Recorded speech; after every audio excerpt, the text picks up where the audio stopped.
तो how was the journey for laughter challenge? मैं आया लाफ्टर चैलेंज के लिए था, लेकिन लाफ्टर चैलेंज मैंने किया ही नहीं। ये हुआ कि मैं घाटकोपर में मेरी दादी होती है, फादर की बुआ, तो उनके घर पे रुका था मैं। तो वहां से मैं इधर आता था अंधेरी डेली। तो अब 1 महीने मेरे पास के पैसे भी खत्म हो गए। फिर मैं बोट पे काम करने लगा, पानी की जहाज पे। तो फिर मैंने वहां पे जॉब की, वहां पे कुछ पैसे जमा किए। मैं गाड़ी भी साफ करता था, गाड़ी भी धोता था। मतलब वो मेरा बड़ा मुश्किल टाइम था। जब मैं आ गया बोट से, तो हम पीजी में रहते थे, 26 लोग एक रूम में, Seriously? 450 रुपए उसका रेंट था। और जगह की मारामारी, क्योंकि 24 लोग एक हॉल में एडजस्ट करना बहुत डिफिकल्ट होता था कि अगर एक ने करवट लिया ना तो सबको लेना पड़ता था। इतने पास में आप सो रहे हो ना। जो सुबह उठता था वो टंकी खाली कर देता था, फिर बाद में आप जाके कुएं में नहाओ अगर नहाना है तो। मैं और मेरा एक मिमिक्री आर्टिस्ट दोस्त है, तो हम लोग ना एक कंपनी में अलग अलग आवाजों में बात करते थे उनके क्लाइंट से। तो हमको 1500 रुपए पर डे मिलता था वहाँ पे। एक मुमुक्षु मुदगल है जो अब नहीं है, जिनको मैं गुरु मानता हूँ इंडस्ट्री में, अगर जिनसे मैंने कुछ सीखा है। तो उनका फोन आया, बोलता है मुबीन किधर है तू? मैं बोला मैं टाउन में हूँ। तो तू अभी आ सकता है गोरेगांव साउंड एंड विजन? मैं बोला क्या हुआ? बोले प्रेम चोपड़ा की आवाज निकालता है। मैं बोला हाँ। तो मैंने उनको फोन पे सुनाया, तो तू आजा, बोले गोरेगांव में डबिंग है, और बोले देख तेरे को पैसा मिलेगा ना तो इतना मेरा इतना तेरा। मेरा ठीक है दादा। एक होता है ना टर्निंग पॉइंट, तो वो हुआ। लेकिन वो बंदे ने 3 महीने मुझे पूरी इंडस्ट्री सिखा दी। कम से कम 500 साउथ की फिल्में। कभी उस तरह से मुंबई आने के बाद समझ में आया कि दुनिया कितनी बड़ी है। फिर टीवी वापस कैसे आए? उसके बाद तो कपिल भाई के साथ मेरा पहला कॉमेडी सर्कस 2012 में शुरू हुआ। Hi guys, this is Saurabh Roy and welcome to our show talk with celebs. और आज हमारे साथ हैं मुबीन EEN सौदागर, जो कि बहुत बड़े कॉमेडियन, बहुत अच्छे मिमिक्री आर्टिस्ट, और बहुत जगह आपने, बहुत फिल्म्स में भी आपने देखा है, बहुत जगह पे इनको देखा है। So today he is over here, we gonna ask some questions जो आपके लिए गाइडेंस भी होगा, थोड़ा आपको इनके पर्सनल लाइफ के बारे में पता चलेगा, थोड़ा प्रोफेशनली आपको हेल्प करेगा, हर तरीके से करेगा। जो भी आपको क्वेश्चंस में प्रॉब्लम लगे या कुछ भी लगे तो आप कमेंट सेक्शन में जाइए, पूछिए, मुबीन साहब जवाब देंगे, नहीं तो हम मुबीन साहब की तरफ से जवाब दे देंगे। दे सकते हैं सर? बिल्कुल बिल्कुल बिल्कुल। So welcome to our show sir. Thank you so much मुझे बुलाने के लिए, और मजा आएगा आपके साथ बात करके। I hope so. मैं बहुत फंबल करता हूँ सर। अरे वाह। बहुत दिख गया होगा। फंबल का कोई टेंशन नहीं, मैं बहुत हम्बल आदमी हूँ। यही फर्क होता है। अभी हम लोग सिंगर्स के साथ है, अब हम लोग कॉमेडियन के साथ है, तो वहाँ पे आलाप की बात हो रही थी, अब यहाँ पे कॉमेडी की बात हो रही है। तो टाइमिंग का गेम होता है। बिल्कुल। सो सर, आप कहाँ से हैं, कैसे शुरुआत हुई, थोड़ा सा आप अपने बारे में मेरे को बेसिक बताइए, जो मैं नहीं बाकी लोग भी जानना चाहते हैं। क्योंकि मुबीन साहब, मैंने आपको बहुत टीवी पे देखा है, थैंक यू, और मैंने बहुत एडमायर किया है, और मैं जानता हूँ ऑडियंस जो है उन्होंने भी आपको बहुत देखा है, बहुत एडमायर किया है। तो आज हम आपका पहले बैकग्राउंड जानते हैं कि कहाँ से शुरुआत हुई ये जर्नी की। मेरी शुरुआत तो वो मध्य प्रदेश छिंदवाड़ा, एक छोटा सा शहर है चांदामेटा, छिंदवाड़ा डिस्ट्रिक्ट में, वहाँ मेरी शुरुआत हुई। तो इंडस्ट्री में कोई वैसा वो नहीं था कि कभी करना है मिमिक्री या टीवी पे जाना है, बस कुछ बड़ा करना था लाइफ में, कि कुछ बड़ा करना है।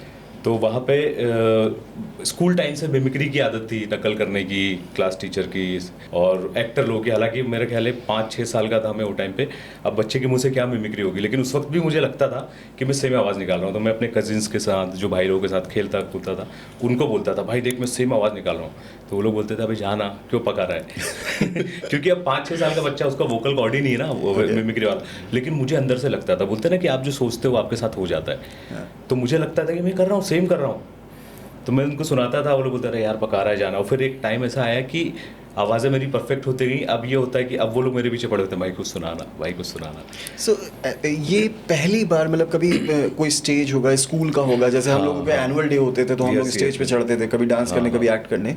सो आपकी लाइफ में आप फर्स्ट टाइम स्टेज पे कब चढ़े जहाँ पे आपने परफॉर्म किया? हमारे यहाँ ना बड़ा नवयुवक दुर्गा शक्ति मंडल नाम का एक वो होता है, कमेटी होती है ना, जो स्थापना करते हैं दुर्गा जी की। अच्छा। नवरात्रे में, और कृष्ण जी की स्थापना। तो हमारा भी एक मंडल था जिसमें नितिन, हमारे दोस्त नितिन, संदीप, वाहिद, और हम सारे दोस्तों का ग्रुप था। तो हम लोग चंदा इकट्ठा करते थे, कृष्ण जी की स्थापना होती है वो करते थे, नवरात्रे में दुर्गा जी की स्थापना, गणेश जी की स्थापना। तो वो हमारा पूरा वैसा सर्कल था। तो अब स्टेज होता था हमारे पास, तो क्या करें, तो मैं वहाँ एंकर होता था कि चलो आज ये करते हैं, आज वो करते हैं। तो वो शुरू से वही रहा। फिर एक हमारी जो एक दूसरी कमेटी थी, वो लोग एक हर साल एक प्रोग्राम रखते थे, सरप्राइज टैलेंट का, ऐसा कुछ नाम था उसका। तो उसमें मैं हर साल पार्टिसिपेट करता था। वहाँ एक होता था कि आपके अंदर कोई भी एक्स्ट्रा ऑर्डिनरी टैलेंट हो, कुछ हो ऐसा, तो आप आके दिखाओ। तो मैं जाता था स्टेज पे वहाँ पे। तो मुझे लगता है कि फर्स्ट टाइम, हाँ वैसे ज़्यादा पब्लिक के सामने फर्स्ट टाइम मैंने वहीं किया। तो मुझे फर्स्ट प्राइज़ मिला, गिफ्ट मिला, तो मैं बड़ा खुश हो गया। और मेन जो लोगों का प्यार मिलने लगा उसके बाद, तो फिर दिल ही नहीं किया, लगा यार ये तो मज़ेदार चीज़ है। So your family supported you in this thing, like आप एजुकेशन से हट के एक मिमिक्री, एक स्टेज पे जा रहे, कॉमेडी कर रहे, हाँ। लाइक हम लोग जैसे मैं भी एक Yes, स्मॉल yes. टाउन से ही हूँ, तो ये होता है फैमिली के लिए education first, right right. Then extra curricular, ये एक्स्ट्रा करिकुलर में आता है बिल्कुल, एक्चुअली। बिल्कुल। तो हम जब मैं घुस रहा था तब भी मेरे को बोला गया कॉलेज खत्म कर। बिल्कुल। तो आपके साथ ऐसा कुछ? मेरे साथ अलग ही कुछ हुआ है, मतलब वहाँ पे ना लाफ्टर चैलेंज जब आया था, लाफ्टर चैलेंज आपको याद होगा, तो लाफ्टर चैलेंज आने के बाद मैं मिमिक्री करता था, लोकल सब मुझे जानते थे वहाँ पे, तो उसके बाद सब मुझे बोलने लगे लाफ्टर चैलेंज में जाओ। लेकिन उसके पहले कंपटीशन हुआ था, लोकल कंपटीशन, जो लाफ्टर चैलेंज से इंस्पायर्ड था, वो लाफ्टर चैंपियन प्रतियोगिता ऐसा कुछ नाम था उसका। तो वहाँ पे वो लोग परफॉर्म कर रहे थे जिनको देख के मैं सीखा हूँ, 25-25 साल पुराने, एक हमारे विश्वकर्मा जी थे, फिर भाटिया जी थे, मतलब उन लोगों को देख के मैं इंस्पायर हुआ। तो वो लोग थे कंपटीशन में और वो सब थे। अब वहाँ पे मुझे बोला कि अब मैं क्या करता था, कंपटीशन में नहीं जाता था पहले, मैं जाता था अगर कोई मुंबई से आर्टिस्ट आया है या नागपुर से आया है तो उसने 20 आवाज़ें निकाली तो मैं 25 निकालूंगा। बच्चे वाला दिमाग जो होता है ना उस टीनेज में, तो वही कि इसने इतनी निकाली तो मैं इतनी करूँगा। तो वहाँ पे ये हुआ कि उन्होंने बोला कि नहीं, यहाँ पे आप सिर्फ एंट्री नहीं कर सकते, आपको कंपटीशन में पार्टिसिपेट करना पड़ेगा। तो अब कंपटीशन में पार्टिसिपेट करना था तो कुछ कंटेंट बनाना था। तो फिर वहाँ से मैं बोले 4 राउंड होंगे, एक ये होगा, एक वो होगा, एक स्पॉन्टेनियस होगा। बोला चलो देखते हैं। तो मैंने पहली बार कुछ लिखा कॉमेडी लिखने की कोशिश की, तो वहाँ का लोकली जो कल्चर है उस पर मैंने फिल्म एक्टर को डाल दिया। गाड़ी भरवा रहे हैं, कंडक्टर भी फिल्म स्टार है, एक्टर भी फिल्म स्टार है, तो वो आइटम वहाँ पे क्लिक हो गया और वो इत्तेफाक से वो कंपटीशन में मैं फर्स्ट आ गया। तो वहाँ लोकल मीडिया ने काफ़ी हाईलाइट किया। और तो अब जो मिले वो यही बात करे, आप लाफ्टर चैलेंज में जाओ, मुंबई जाओ, और मेरा कुछ दिल ही नहीं था वैसा। तो मुझे वो लगने लगा यार कोई मेरी बात करता ही नहीं है, सब ये बोलते हैं उसमें जाओ। तो मैंने बड़े भाई को भी लोगों ने बोलना चालू किया। पापा तो बहुत स्ट्रिक्ट थे इस मामले में, जब तक मैं टीवी पे नहीं आया था, तो बड़े भाई को बोलना चालू किया। तो बड़े भाई ने फिर मुझे बोला एक बार जाके आ जा, देख ले। तो मैं ये सोच के आया था मुंबई कि चलो यार एक बार टीवी पे दिख जाऊंगा, सबका मुंह बंद हो जाएगा, फिर आके अपनी लाइफ जीऊंगा। तो कभी उस तरह का सोचा नहीं था। Father was more into education like my father, like हाँ, मतलब वो है कि भाई काम करो, बिजनेस करो या पढ़ो। हाँ। सो आपके फादर ने आज तक आपका स्टैंड अप मतलब कभी जाके लाइव ऑडियंस में सबसे पहली बार कब देखा? मतलब लाफ्टर चैलेंज में तो टीवी पे ही देख लिया होगा, लेकिन उससे पहले कभी आपने उनको दिखाया कि मैं ये करता हूँ? नहीं, उनको हमेशा दूसरों से ही पता चला। और मेरे जो उस पहले सीडी वगैरह बनते थे ना, हाँ। तो वो बनते थे तो कोई उनको मोबाइल पे दिखा देता था, ये होता था। तो पहले मेरे घर में टीवी भी नहीं था, मतलब फादर टीवी भी अलाउ नहीं करते थे। इतना स्ट्रिक्ट हमने, मतलब बचपन में होता है ना कि दूसरे घर में जाके टीवी देख रहे हैं, वो वाला सिस्टम था। तो दूसरे घर में जाके देख रहे हैं, तो आज किसी पुरानी फिल्म में ब्लैक एंड व्हाइट चल रही है ओम प्रकाश की, तो आज उसकी आवाज़ पकड़ ली, घर आके वाह कर रहे हैं। तो वो था। लेकिन जब मैं टीवी पे आने लगा, अब सब बोलने लगे क्योंकि प्यार तो बेशुमार करते हैं ना। हाँ। जब मैं आने लगा तो फिर वो खुद लेकर आए टीवी कि मेरे बेटे का शो आता है, just to watch your show. Yes. तो लाइक अब आपके बड़े भाई ने आपको बॉम्बे भेजा, तो how was the journey for laughter challenge? मतलब उसमें क्या किस तरीके का प्रोसेस था आपका, किस तरह से एंट्री हुआ? मैं आया लाफ्टर चैलेंज के लिए था, लेकिन लाफ्टर चैलेंज मैंने किया ही नहीं। मैं मतलब किस्मत का भी धनी बोलना चाहिए, किस्मत भी ने भी साथ दिया। मुंबई में दूसरा दिन था, मैं जॉनी लीवर के साथ शूट कर रहा था, जिनको मैं एडमायर करता हूँ, जिनको देख के मतलब he's like a legend. हाँ, मतलब उनका पोस्टर अगर मुझे फिल्म में पोस्टर में उनका चेहरा दिख जाता था, इंसान फिल्म देखने चले जाता था। वो इतना प्यार करते थे उनसे। तो उनके साथ वो भी ऐसा हुआ कि एक हमारे चाचा बोलता हूँ मैं उनको, हमारे फादर के दोस्त हैं, असद अजमेरी साहब राइटर हैं, तो वो एक शो लिख रहे थे जॉनी आला रे ज़ी का। तो मैं उनको जानता था यहाँ पे मुंबई में। तो मैंने उनको फ़ोन किया कि मैं आया हूँ लाफ्टर चैलेंज में, मेरा इंटरव्यू करवा दो। मुझे ये भी नहीं पता था ऑडिशन बोलते हैं इतना मतलब वैसा वाला था। तो बोले ठीक है तू आ जा, इधर शूट चल रहा है आराम स्टूडियो में, जानी है वहाँ पे, तो जानी से मिलवाता हूँ तो हो जाएगा तेरा। तो मुझे लगा जानी कोई होगा। फिर बाद में जब मैं सेट पे पहुँचा तो आराम स्टूडियो हो रहा हूँ, तो बोले रुक जा जानी आ रहा है तो मिलवाता हूँ देखो। तो अब देखा मैंने तो जॉनी लीवर साहब, फिर मेरे को ध्यान दिया अच्छा मैं जानी बोलते हैं जानी भाई को। तो बोले ये भतीजा है, आया है, ये लाफ्टर में कर जाना है इसको। तो जॉनी भाई ने पूछा क्या करते हो? बोला मैं आवाज़ निकालता हूँ। बस आवाज़ निकालते हो? Very good. किसकी निकालते हो? मतलब हीरो लोग की, विलन लोग की नहीं? बोला नहीं, विलन की भी निकालता हूँ, कुछ सुनाओ। तो उनको सुनाया कुछ आवाज़। तो जॉनी भाई की ये ज़ुबान थी, मतलब मेरे लिए वो, मुझे लगता है वहीं से मेरा वो चालू हो गया था। जॉनी भाई ने बोला कि यार परफेक्शन क्या परफेक्शन है आवाज़ की। जो उन्होंने तारीफ़ की तो दिल क्या यार, इतना बड़ा कलाकार आपकी तारीफ़ कर रहा है तो आप कुछ तो डिज़र्व करते हो। बल्कि मेरा इंटरेस्ट वैसा था ही नहीं, मुझे लगता कि बस ये हो गया, मैं इसके बाद चले जाऊँगा। तो उन्होंने वो बोला और मैंने वहाँ पे परफॉर्म किया। अब वहाँ परफॉर्म किया तो वहाँ पे जो दूसरे आर्टिस्ट आए थे काफ़ी लुक लाइक्स थे और अलग अलग, तो उन लोगों ने नंबर लिया, बोले भाई शोज़ करते हो, लाइव शोज़ करते हो आप? तो मैं करता तो नहीं था, मतलब ऐसे प्रोफेशनली नहीं करता था, लेकिन मैंने बोल दिया, मैंने हाँ करता हूँ। कितना पैसा मिलता है? बोले 20-25 हज़ार रुपये मिल जाएगा एक शो का। मैं बोला 20-25 हज़ार रुपये एक शो का? तो वो टाइम के लिए तो बहुत बड़ी बात थी। मैं बोला यार 20-25 हज़ार, तो एक काम करता हूँ, 1 महीना रुक जाता हूँ, 2-3 लाख रुपये जमा हो जाएंगे, दोस्तों के साथ जाके ऐश करूँगा, पार्टी करूँगा, ये करूँगा। ये सोच के मैं रुक गया। अब जब मैं रुक गया, उसके बाद जर्नी शुरू हुई स्ट्रगल की। फिर ये हुआ कि मैं घाटकोपर में मेरी दादी होती है, फादर की बुआ, हाँ। तो उनके घर पे रुका था मैं, तो वहाँ से मैं इधर आता था अंधेरी डेली। तो अब 1 महीने मेरे पास के पैसे भी खत्म हो गए, और जो बंदा मेरे को अपने साथ घुमाता था उसने सारे पैसे खर्च करवा दिए। अब मुझे दिक्कत ये कि मुझे जाना है, और उसका एक काम था जिसकी वजह से मैं रुका हुआ था, तो वो हुआ। लेकिन वो बंदे ने 3 महीने मुझे पूरी इंडस्ट्री सिखा दी, क्योंकि उस बंदे को नॉलेज था। मतलब वो मेरा बड़ा मुश्किल टाइम था, मतलब उनकी मैं गाड़ी भी साफ करता था, गाड़ी भी धोता था। छोटा भाई मुझे बोलते थे, तो मैं गांव का सीधा साधा आदमी, मुझे लगता मेरा बड़ा भाई, तो मैं जेन्युइनली उस तरह से उनकी हेल्प करता था, और मुझे लगता था मेरे ही घर है। कभी उस तरह से मुंबई आने के बाद समझ में आया ना कि दुनिया कितनी बड़ी है, कि अच्छा इस तरह से लोग सोचते हैं, वो तरीका भी नहीं था सोच का। लेकिन धीरे धीरे करते करते फिर वो 3 महीने में पूरी इंडस्ट्री समझ में आ गई, काम कैसे होता है, ऑडिशन क्या होता है, अपने उस पर काम कैसे करते हो, परफॉर्मेंस शो के लिए अगर आपको अपने आप को अप्रोच करना है तो कैसे करना है, वो सारी जो चीज़ें, वो 3 महीने की ट्रेनिंग। वो 3 महीने के बाद फिर उनसे कुछ अनबन हुई मेरी, फिर मैं चला गया घाटकोपर, फिर मैं बोट पे काम करने लगा, पानी के जहाज़ पे। तो फिर मैंने वहाँ पे जॉब की, वहाँ पे कुछ पैसे जमा किए, फिर मैं आया कि अब तो ये, और फिर क्या टीवी पे लोगों ने देख लिया था जॉनी आलर है, तो लोगों की उम्मीदें बन गई थी कि अरे यार ये तो टीवी पे आता है। और हालत भी ऐसी नहीं थी कि मैं वापस चला जाऊं, क्योंकि हालत गिर गई थी, अजीब सा दिखने लगा था मैं, दुबला पतला। तो अब मैं बोला ऐसे जाऊंगा तो सब बोलेंगे और बम्बई रिटर्न आ गए वापस ताने देने वाले। तो वो स्मॉल टाउन में बहुत रहते हैं। हाँ, तो मैं बोला अब तो जिद है, अब तो कुछ करके ही जाना है। बोर्ड पे काम करने के बाद कुछ पैसे जमा हुए थे, तो मैंने कुछ फोटो क्लिक करवाए। अच्छा, पोर्टफोलियो पहले होता था, हाँ पहले होता था ना कि फोटो डाल दो, कहीं भी जाओ ऑफिस में तो फोटो डाल दो। हालांकि मैंने लाइफ में मेरे ख्याल 18-19 ऑडिशन ही दिए होंगे, उससे ज़्यादा नहीं दिए, क्योंकि फिर एक चीज़ चल गई तो फिर लोगों का बुलाना चालू हो गया। तो which was your biggest break? Like ये तो स्ट्रगल हो गया आपका, जिस तरीके से आपने शुरू किया, राइट, जैसे बॉम्बे आए, फिर बिगेस्ट ब्रेक क्या था? कहाँ से शुरुआत, मतलब एक हुआ कि हाँ अब ये बड़ी चीज़ आ गई? हाँ, एक बड़ा अच्छा मुझे याद आता है कि अगर मेरी जर्नी में अगर एक होता है ना टर्निंग पॉइंट, कॉमेडी सर्कस तो काफी लेट होगा मेरे हिसाब से। कॉमेडी सर्कस तो काफी लेट था, 2012 में। हाँ, तो उससे पहले कुछ होगा मेरे हिसाब से। उससे पहले ना सर्वाइव करना ही सबसे बड़ा टास्क होता था। तो जब मैं आ गया वहाँ से बोट से, तो अब सर्वाइव करना था। तो हम पीजी में रहते थे, 26 लोग एक रूम में 450 रुपये उसका रेंट था। 26 लोग एक रूम में, वो भी मतलब वो बड़ा ये जोक भी फेमस हुआ है, और जेन्युइनली वो ही होता था वहाँ पे कि अगर एक ने करवट लिया ना तो सबको लेना पड़ता था इतने पास में आप सो रहे हो ना, वैसा वाला सिस्टम। तो और जगह की मारामारी, क्योंकि 24 लोग एक हॉल में एडजस्ट करना बहुत डिफिकल्ट होता था। आई जस्ट इमेजिन कि 26 लोग एक रूम में, उसमें एक जो कॉमेडियन है जो अपने कंटेंट के ऊपर वर्कआउट करे, स्क्रिप्ट के ऊपर वर्कआउट करे, तो सारे वैसे ही थे। कई लोग जो जॉब करते थे, कई लोग ऐसे थे जो बेचारे स्ट्रगल कर रहे थे इंडस्ट्री में।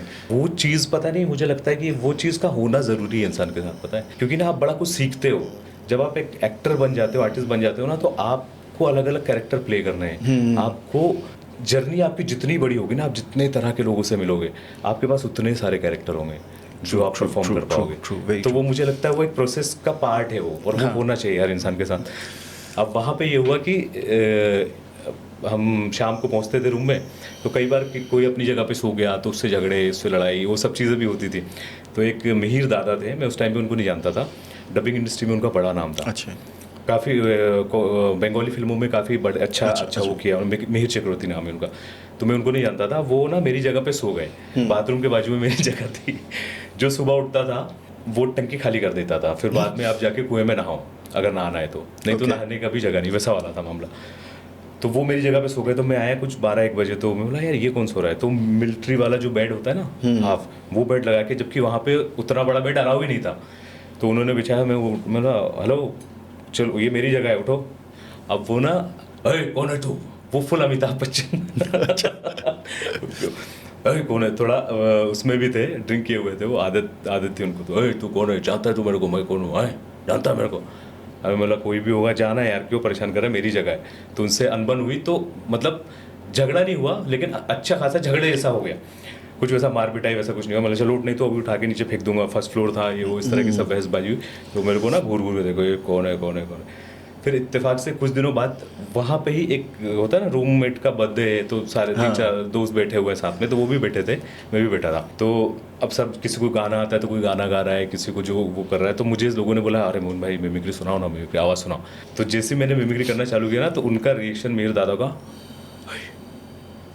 ऐसे देख रहे हैं वो फुल अमित, मतलब मुझे ना वो अमित जी लगते थे, बहुत ज़्यादा उनकी आदतें, हरकतें, आवाज़ भी वैसी। तो मेरे को दिखते तू मिमिक्री करता है, बोला हाँ, मैं तेरे को डबिंग इंडस्ट्री का किंग बनाएगा। तो अब लगता है ना आपके पहला आपने क्या सोचा उनके बारे में कि आपको किस तरह से मिले वो।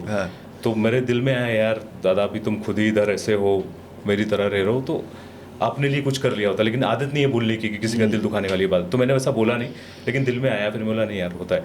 तो उन्होंने बोला मेरे को, तो मैंने हाँ हाँ ही किया, ये नहीं बोला कि तू क्या करेगा वो ये वो। मैंने बोला ठीक है ऐसा करके। तो उसके बाद से ना बड़े इंप्रेस हो गया वो, तो मेरे पास आके मुझसे बात करने लगे, ये करने लगे, और बार बार सेम बात, मैं तो को डबिंग लाइन का वो बनाएगा ये बनाएगा। एक दिन इत्तेफाक से हम लोग टाउन में थे, मैं और मेरा एक मिमिक्री आर्टिस्ट दोस्त थे, तो हम लोग ना एक कंपनी में अलग अलग आवाज़ों में बात करते थे उनके क्लाइंट से। अच्छा। तो हमको 1500 रुपये पर डे मिलता था वहाँ पे, तो टाउन जाते थे डेली उसके लिए। तो वहाँ से हमारा 5 बजे छुट्टी होती थी, ऑफिस टाइमिंग के जैसा ही था वो। तो उनका फ़ोन आया, बोलता है मुबीन किधर है तू?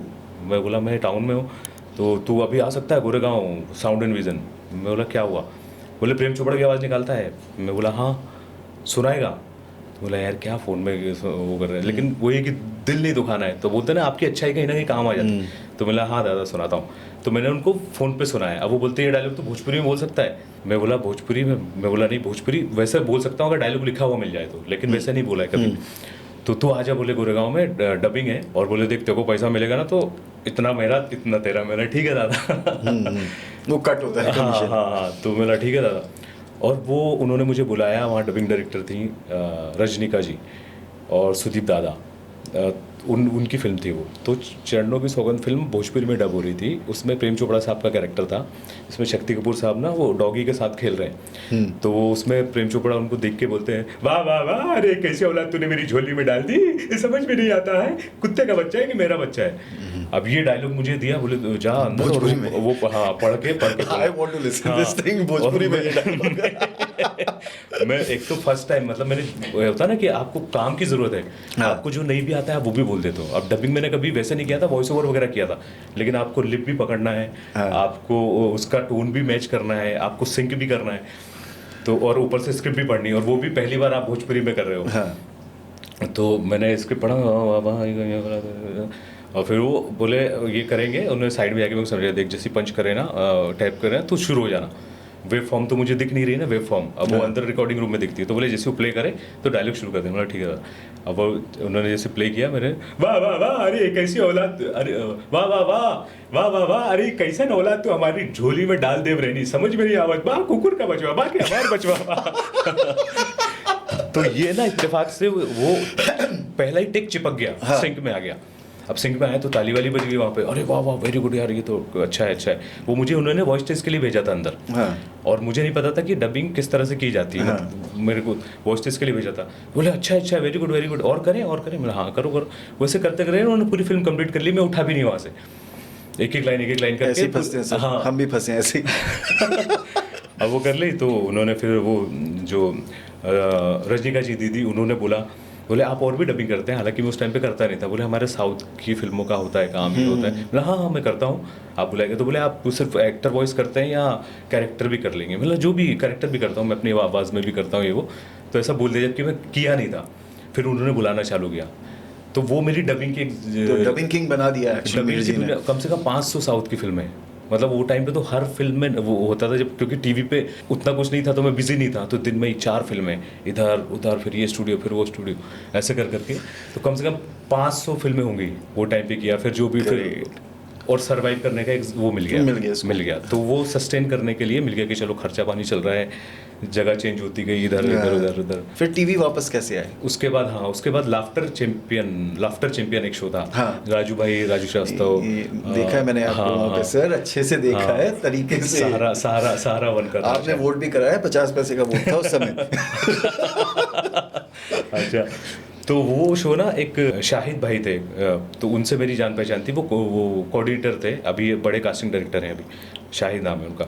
तो उनसे मेरी जान पहचान थी, मैं उनसे मिलता था, तो बड़े अच्छे से बात करते थे। तो उनको मैंने बोला कुछ भी रहेगा तो बताना। तो वो एज कॉमेडियन ही जानते थे मुझे कि मैं आवाज़ें निकालता हूँ, ये करता हूँ। जॉनी वाला मैंने किया था, तो मेरे पास एक फ़ोटो था जॉनी भाई के साथ वाला, तो फोटो बड़ा काम आता था कि जॉनी लीवर के साथ काम किया है।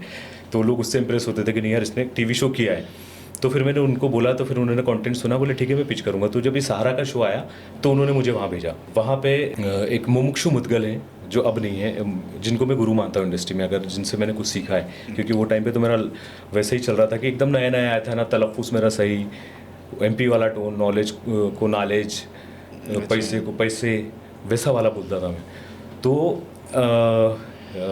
मुमुक्षु भाई मिले, उन्होंने बोला क्या करते हो, मैंने बोला जॉनी वाला किया है। फिर उन्होंने कुछ लिखा है, तो फिर वही पुराना आइटम जो मैंने वहाँ किया था वही उनको सुनाया। बोले अच्छा लिखते हो, कोई लिखता है तुम्हारे यहाँ? बोला नहीं मैं ही लिखता हूँ। तो बोले अच्छा है तो करते हैं। तो मैंने वहाँ फिर पहला वो किया। अब वो किया तो फिर वही होता है कि एक काम से आपको 50 काम मिलते हैं ना, तो वहाँ पे भी कुछ लोगों से मिला मैं, तो मुमुक्षु सर पसंद करने लगे मुझे वहाँ से। उसके बाद उन्होंने मुझे बुलाया छोटे मियाँ के लिए। छोटे मियाँ जो बच्चों का शो आता था, सलोनी गंगूबाई, मोहित जो अब नहीं है, मोहित बघेल, सिद्धार्थ, ये लोग थे वो शो में। तो मुझे बोला कि मुबिन ग्रूमिंग करनी है, बच्चों को सिखाना है, दिन का 2-3 घंटा भी दे देगा तो तेरे को 30,000 रुपये महीना दे दूंगा। अब उस टाइम पे बोला चलो यार 2 घंटा ही देना है और 30,000 रुपये महीना मिल जाएगा तो एक साइड इनकम चालू हो जाएगी। तो एक्चुअली आपने एक इंजीनियर वाली सैलरी पा ली है। एक इंजीनियर भी इतना ही लेके जा रहे हैं इस समय। अच्छा, तो उन्होंने बोला, लेकिन मैं बोलता हूँ कि एक्चुअली वो मैं सिखाने नहीं जा रहा था, मैं सीखने जा रहा था। क्योंकि जब आप किसी को सिखाने लगते हो ना, तो आपको पहले अपने आप को तैयार करना पड़ता है, क्योंकि आपको उसका भी होना पड़ता है। तो वहाँ जो हुआ ना, मोक्षु सर के साथ बच्चों को स्क्रिप्ट दी जाती थी, उनको याद करवाते थे, फिर उनकी परफॉर्मेंस के इस तरह से बोलना, ये डायलॉग ऐसे बोलना, ये ऐसे बोलना, ये बोलना। तो उस चक्कर में क्या हुआ, आपकी परफॉर्मेंस सुधरती गई। फिर मुझे लगा कि यार लिखना भी चाहिए, तो मैं ना बच्चों की ट्रायल वाली स्क्रिप्ट लिखता था कि ये चल ये ट्रायल बच्चों को सिखाने के लिए कुछ स्क्रिप्ट लिख दी। तो फिर मुझे एक स्क्रिप्ट इत्तेफाक से अच्छी हो गई, क्योंकि मैं अपने लिए तो लिखता था, तो मैंने कभी ये नहीं सोचा था कि प्रोफेशनली लिखूंगा। अपने जो आइटम थे वो मैं लिखता था। तो वहाँ पे मैंने एक स्क्रिप्ट लिखी मोहित और जसवंत के लिए। जसवंत अपना जो मिमिक्री आर्टिस्ट और कॉमेडियन है, तो उनके लिए लिखी। और इत्तेफाक से वो वाइल्ड कार्ड से आए थे या डेंजर जोन में थे, ऐसा कुछ था। और वो स्क्रिप्ट से उनको स्टैंडिंग ओवेशन मिल गई, गुडी बैग और नंबर वो होता है ना, अच्छा एक्ट हो गया।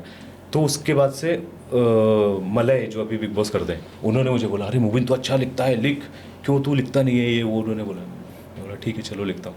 अब लिखना चालू किया वहाँ से, तो लिखना चालू किया तो एक एपिसोड में 7 स्क्रिप्ट भी लग जाती थी।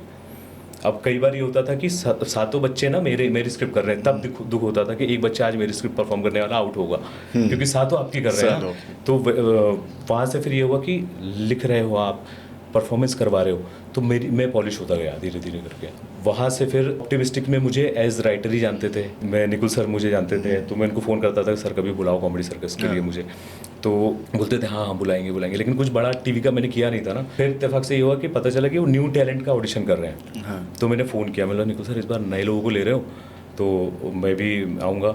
तो बोले हाँ तू अरशद को फ़ोन कर ले। तो मैंने अरशद को फ़ोन किया, अरशद हमारा मैनेजर होता था। तो भाई आ जाओ आप, मैं फ़ोन करने ही वाला था। मेरा भाई इस बार तुम लोग बुलाओ चाहे नहीं बुलाओ, मैं लाइन लगा के ऑडिशन दूंगा। मैं जज करना चाहता हूँ अपने आप को कि मैं सोच रहा हूँ या मैं उस काबिल भी हूँ। तो फिर मोहित जो छोटे में वाला बच्चा, वो एक्चुअली उसने मुझे याद दिलाया, मुझे पता भी नहीं था कि ऑडिशन चल रहा है। वो आया, बोलता है सर तैयार करवा दो, कॉमेडी सर्कस का ऑडिशन देना है। तो मैं उसको तैयार करवाया था, तो उसने ही मेरे दिमाग में डाला कि सर अपन साथ में भी करते हैं ना, आप भी दो ना ऑडिशन, आप ये कर रहे हो। तब मैंने फ़ोन किया था, तो मैं गया, ऑडिशन दिया मुंबई में। कम से कम 1000-1100 लोगों का ऑडिशन थे, लेकिन इंडस्ट्री में लोग जानते थे ना, तो अंदर से पता चला कि नहीं अभी जो ऑडिशन दिया है उसमें से अंदर हूँ मैं अभी। मतलब ऐसा होता है ना, शॉर्ट लिस्टेड कुछ लोग हैं। तो वो करके पता चला कि चलो मैं खुश हो गया, शुक्रगुजार हो कि चलो भाई अभी हो जाएगा, क्योंकि एक बड़ा चाहिए था कुछ वो टाइम पे। अब हो जाएगा। फिर एक वो होता है ना कि अचानक से फिल्मों में होता है, अच्छा खासा शादी चल रही होती है, पंडित जी बोलते हैं कन्यादान कौन करेगा और सबका चेहरा उतर जाता है। सेम वही चीज़ हुई कि बोले मुबीन वो तू कहाँ एमपी से है ना? बोला हाँ एमपी से हूँ। तो तू यार भोपाल से ऑडिशन दे सकता है क्या आके? अरे बोला ऑडिशन तो हो गया ना। बोले नहीं यार वो अभी चैनल का कॉल है कि वो जगह जगह जाके ऑडिशन करना है और वैसे ही फाइनल करना है, तो अगर तेरे को करना है तो आ जा। तो फिर मैं अपनी जेब से टिकट करवाया, इत्तेफाक और मेरा शो था वो डेट का, मैं कभी शो छोड़ता नहीं हूँ।